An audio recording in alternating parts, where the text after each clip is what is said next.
مسلم league نون کے علاوہ ہر تیسرا پاکستانی یہ سوال کرتا ہے کہ وے فارورڈ کیا ہے، وے آؤٹ کیا ہے۔ پاکستان کی سیاست جس طرح سے ایک دلدل بن چکی ہے، جس طرح سے ایک بھمر بن چکی ہے، اس سے کیسے نکلا جائے۔ مسلم لیگ نون اس لیے نہیں چاہتی کہ اس دلدل سے نکل آیا جائے، کیونکہ اگر پاکستان کی سیاست اس دلدل سے نکل آتی ہے تو پھر مسلم لیگ نون کو آنے والی جگہ پر آنا پڑے گا۔ ویسے آنے والی جگہ پر آپ نے پہلے بھی کئی دفعہ سنا ہوگا، آنا سندھی میں کہتے ہیں انڈے کو، تو مرغی کے حوالے سے یہ کہا جاتا ہے کہ مرغی انڈے والی جگہ پر آ گئی جہاں پہ اس نے انڈا دینا ہے یا انڈوں پر بیٹھنا ہے۔ اسی طرح سے یہ محاورہ بن گیا تو مسلم لیگ نون آنے والی جگہ پر آ جائے گی، انڈے دینے والی جگہ پر آ جائے گی یا انڈوں پر بیٹھنے کے لیے آ جائے گی۔ مسلم لیگ نون کا چونکہ پوری دنیا جانتی ہے کہ مینڈیٹ جعلی ہے، اس لیے یہ نہیں چاہتی کہ پاکستان سیاست کی اس دلدل سے نکلا ہے۔ جہاں تک پاکستان پیپلز پارٹی کا تعلق ہے، زرداری کا، بلاول بھٹو زرداری کی پارٹی کا، تو انہیں اتنا زیادہ مسئلہ نہیں ہے جتنا زیادہ مسلم لیگ نون کو مسئلہ ہے، کیونکہ وہ 2 نمبر کی پارٹی ہے۔ یہ نہیں کہ وہ 2 نمبری کرتے اس لیے 2 نمبر کی پارٹی ان کو کہا جاتا ہے۔ 2 نمبر کی پارٹی مطلب ویسے کرتے تو 2 نمبری ہیں وہ بھی، لیکن وہ 2 نمبر کی پارٹی دوسرے نمبر کی پارٹی ہے۔ سب سے بڑی پارٹی تحریک انصاف، اس کے بعد مسلم لیگ نون، اور اس کے بعد دوسری بڑی پارٹی پیپلز پارٹی ہے۔ تو پیپلز پارٹی کو ایسا کوئی مسئلہ نہیں ہے، کیونکہ اگر تحریک انصاف آ جاتی ہے حکومت میں اور کسی قسم کا کوئی کمپرومائز ہو جاتا ہے تو بلاول بھٹو زرداری کی پارٹی کو اتنا حصہ مل جائے گا۔ اس لیے پیپلز پارٹی کو ایسا کوئی مسئلہ مسلم لیگ نون کی طرح کا نہیں ہے۔ اس میں مسلم لیگ نون آ گئی تو ان کو حصہ مل گیا، MQM کی طرح۔ کل تحریک انصاف آ جائے گی تو جو لوگ کمپرومائز کروائیں گے تو ان کو بھی اکاموڈیٹ یا ایڈجسٹ کر دیں گے۔ تو بات یہ کر رہے ہیں لوگ عمومی کہ اس سے کیسے نکلا جائے، اس دلدل سے، اس بھمر سے۔ تو بہت آسان ہے، 2 طریقے ہو سکتے ہیں۔ ایک تو یہ ہو سکتا ہے کہ جنرل عاصم منیر، جن کے بارے میں یہ کہا جاتا ہے کہ وہ تحریک انصاف کے لیے اپنے دل میں ایک غصہ رکھتے ہیں، اشتہار رکھتے ہیں، آج کل جو کچھ بھی ہو رہا ہے انہی کی وجہ سے ہو رہا ہے، صرف عمران خان کو تحریک انصاف کو دبا کے رکھنے کے لیے۔ یہ کچھ لوگوں کا موقف ہے۔ یا تو جنرل عاصم منیر صاحب وہ رات کو سوئیں، صبح اٹھیں اور کہیں کہ ٹھیک ہے مٹی پاؤ، تو پھر تو معاملہ بالکل ختم ہو گیا۔ اس کے علاوہ اگر فیس سیونگ کرنی ہے تو پھر جوڈیشل کمیشن بنانا انتہائی ضروری ہے۔ آپ کو پتا ہوگا کہ عمران خان نے پہلے دھرنا بھی دیا تھا، اور عمران خان بار بار یہی کہتے تھے کہ 4 حلقے کھولے جائیں، تحقیقات کرائی جائے، اور پھر عمران خان کے مطالبے پر جناب جسٹس ریٹائرڈ رضا محمد خان کی سربراہی میں کمیشن بھی بن گیا تھا، جس کے TOR میں یہ لکھا گیا تھا کہ آپ نے یہ تحقیقات کرنی ہے کہ الیکشن 2013 میں کوئی دھاندلی ہوئی، اگر دھاندلی ہوئی تو وہ کیا منظم دھاندلی تھی یا پھر جس طرح سے عموماً دھاندلی ہوتی ہے۔ تو اس کے TOR میں یہ شامل تھا کہ اس نے یہ ثابت کرنا تھا کہ یہ منظم دھاندلی ہوئی ہے، لیکن اس کی طرف سے یہ کہا گیا کہ دھاندلی ضرور ہوئی ہے جس طرح سے عموماً انتخابات میں ہوتی ہے، تو ان انتخابات میں بھی ہوئی ہے لیکن منظم دھاندلی نہیں، کیونکہ عمران خان نے اس پر اتفاق کیا تھا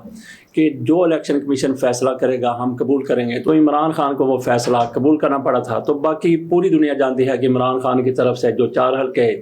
کھولنے کی بات کی گئی تھی، 4 کے 4 کھلے، 3 میں دوبارہ انتخابات ہوئے، لیکن خواجہ آصف والے حلقے میں دوبارہ انتخابات نہیں ہوئے تھے، کیونکہ یہ معاملہ سپریم کورٹ میں گیا تو جسٹس ثاقب نثار صاحب کی طرف سے کہہ دیا گیا کہ نہیں، یہاں پہ دوبارہ انتخابات کروانے کی ضرورت نہیں ہے۔ بہرحال باقی تینوں پر، جس طرح سے جہانگیر ترین والا حلقہ تھا، ادھر خواجہ سعد رفیق والا حلقہ تھا اور ایاز صادق والا حلقہ تھا، 4 حلقوں میں یہ ثابت ہو گیا تھا کہ دھاندلی ہوئی ہے۔ عمران خان نے یہی کہا تھا کہ 4 حلقے کھول لیے جائیں، تو جس طرح سے یہاں پہ انتخابی نتائج کو مینیج کیا گیا، انتخابات ہوئے ہیں، تو سارے پاکستان میں اسی طرح سے ہوئی۔ بات ہم کر رہے تھے کہ رضا محمد خان صاحب کی سربراہی میں ایک جوڈیشل کمیشن بنا دیا گیا، تو جس نے یہ فیصلہ کیا کہ دھاندلی ضرور ہوئی ہے لیکن منظم دھاندلی نہیں ہوئی، تو عمران خان کو پھر یہ فیصلہ ماننا پڑا تھا، اور عمران خان کی تحریک انصاف کی فیس سیونگ ہو گئی تھی اور وہ پھر قومی دھارے میں آ گیا۔ اسی طرح سے آج کل جو صورتحال ہے، جس طرح سے پاکستان کی سیاست بالکل بھمر میں گھری ہوئی ہے، تو اس سے کیسے نکلا جا سکتا ہے، وے آؤٹ کیا ہے، وے فارورڈ کیا ہے، یہ ہر تیسرا پاکستانی سوال کرتا ہے۔ تو اس میں فیس سیونگ کے لیے کیا ہو سکتا ہے؟ پہلی بات ہم نے کر دی کہ یا تو جنرل عاصم منیر صاحب وہ کہے کہ مٹی پاؤ، تو معاملات بالکل درست ہو جائیں گے۔ یہ آج جتنا بھی آپ کو میس نظر آ رہا ہے، جتنا بھی آپ کو انتشار نظر آ رہا ہے، جتنی بد نظمی نظر آ رہی ہے، جتنی سیاست میں ہال چل نظر آ رہی ہے، ساری کی ساری جھاگ کی طرح بیٹھ جائے گی اگر صرف جنرل عاصم منیر صاحب وہ کہتے ہیں کہ ٹھیک ہے چھوڑیں، لیکن وہ چھوڑنے کے لیے تیار نہیں ہے۔ DGI/SPR کی طرف سے جو پریس کانفرنس کی گئی اور جس طرح سے جنرل عاصم منیر صاحب کی طرف سے گیری ضلع لاہور میں افسروں سے خطاب کیا گیا کہ بالکل ان لوگوں کو معاف نہیں کیا جائے گا، ان کو سزا دی جائے گی، اور اس میں کسی قسم کا کوئی ابہام نہیں ہے، کوئی جوڈیشل کمیشن نہیں بنے گا، کوئی انکوائری بورڈ نہیں بنے گا، کیونکہ کوئی ابہام نہیں ہے ان لوگوں کی طرف سے جو کچھ کیا گیا۔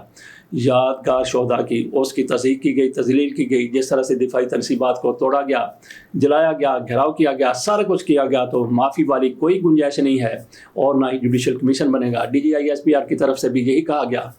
تو جنرل عاصم منیر بھی یہی کہتے ہیں۔ تو پھر اگر کل صورتحال نارملائزیشن کی طرف جاتی ہے تو پھر کیا ہو سکتا ہے؟ پھر ہوگا یہ کہ عمران خان کی فیس سیونگ کے لیے اور دوسروں کی بھی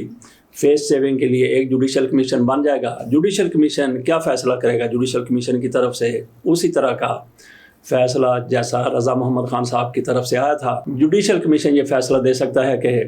ٹھیک ہے، تحریک انصاف کے کچھ لوگ اس میں ملوث تھے، تو تحریک انصاف کی طرف سے جو غلطیاں کی گئی ہیں، لیکن یہاں پہ میں ایک بار پھر دہرا دیتا ہوں، واضح کر دیتا ہوں، باور کروا دیتا ہوں کہ ایسا کمیشن، جوڈیشل کمیشن ہے، جو بھی اس کو نام دے دیا جائے، حاضر سرور ججز پر یا پھر ریٹائرڈ ججز پر یا جو بھی ہے، تو وہ کمیشن ایسا ہوگا کہ جس پر عمران خان کو اعتماد ہوگا، عمران خان اس سے متفق ہوں گے، جو بھی اس کی فائنڈنگ ہوگی، جو بھی اس کا نتیجہ ہوگا، جو کچھ بھی ہوگا، سفارشات ہوگی، عمران خان کو چونکہ وہ پہلے کہہ چکے ہوں گے ان کو ماننا پڑے گا۔ تو جب یہ کمیشن بن جائے گا، آج کے جو مقتدر ادارے ہیں ان کی طرف سے بنایا جائے گا، تو پھر عمران خان کی طرف سے ایک دفعہ اس سے اتفاق کر لیا گیا، عمران خان کے مطابق، عمران خان کے کہنے کے مطابق، عمران خان کے مطالبات کے مطابق اس کے ٹیوارز ہوں گے، لیکن اس کی جو سفارشات آئیں گی، جوڈیشل کمیشن بالکل اس طرح سے ہوگا، غیر جانبدار ہوگا، اور جب اس کا تعین کیا جائے گا، کمیشن بنایا جائے گا، تشکیل دیا جائے گا، جو بھی اس میں لوگ شامل ہوں گے، آپ کو نظر آئے گا کہ یہ بالکل غیر جانبدار ہیں۔ لیکن ذرا تھوڑا سا آ جائیں، یہ جو دھرنا والا کمیشن تھا، 3 افسر اس میں رکھے گئے تھے، ایک حاضر سروس تھا، 2 IG ریٹائرڈ تھے، ان کی طرف سے جو رپورٹ پیش کی گئی اس پر جناب قاضی فیصل صاحب تل ملا رہے ہیں، غصے میں ہیں، شدید اشتعال کا اظہار کر رہے ہیں۔ انہوں نے کہا کہ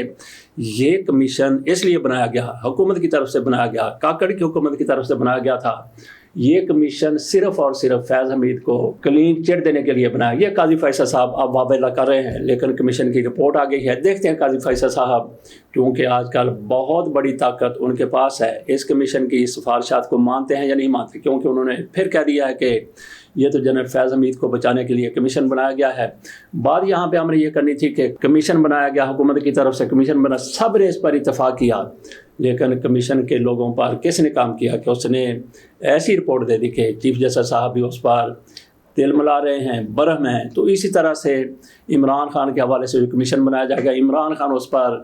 اپنا اتفاق رائے ظاہر کریں گے، اور اس کمیشن کی طرف سے پھر گول مول قسم کا کوئی فیصلہ آ جائے گا کہ کچھ معاملات پر تحریک انصاف کی طرف سے غلطیاں ہوئی ہیں، تو اس پر تحریک انصاف معافی مانگ لے گی۔ تو عمران خان صرف اسی صورت میں، جب وہ کہہ چکے ہوں گے کہ جو بھی اس کا فیصلہ ہوگا وہ ہم قبول کریں گے، تو عمران خان سے یہ ہرگز نہیں کہلوایا جائے گا کہ جو کچھ 9 مئی کو ہوا وہ میری غلطی کی وجہ سے ہوا، میں اس پر معافی مانگتا ہوں۔ لیکن کچھ ایسے اس میں کنٹینٹ ہوں گے، کچھ ایسی سفارشات ہوں گی کہ عمران خان اس پر کہیں گے کہ ہاں میرے کچھ لوگ اس میں ملوث تھے۔ تو عمران خان بس آپ یوں سمجھ لیں کہ فیس سیونگ کے لیے، عمران خان کی بھی فیس سیونگ کے لیے، اور جو دوسرے مقتدر حلقے ہیں ان کو بھی یہ کہنے کا موقع مل جائے گا کہ یہ دیکھیں کہ تحریک انصاف سے ہم معافی منگوانا چاہتے تھے، مسلم لیگ نون پیپلز پارٹی اور دیگر جماعتیں بھی یہی کہیں گی کہ یہ دیکھیں کہ عمران خان کی طرف سے، تحریک انصاف کی طرف سے معافی مانگ لی۔ تو ناظرین، صرف یہ ایک وے فارورڈ وے آؤٹ ہو سکتا ہے کہ عمران خان جس طرح کہتے ہیں جوڈیشل کمیشن بن جائے، جوڈیشل کمیشن بنے، اپنی سفارشات پیش کرے، اور اس میں پھر ایسا کچھ ہو کہ سارے کے سارے فریق اس میں مطمئن ہو۔ اجازت دیجیے، اللہ حافظ۔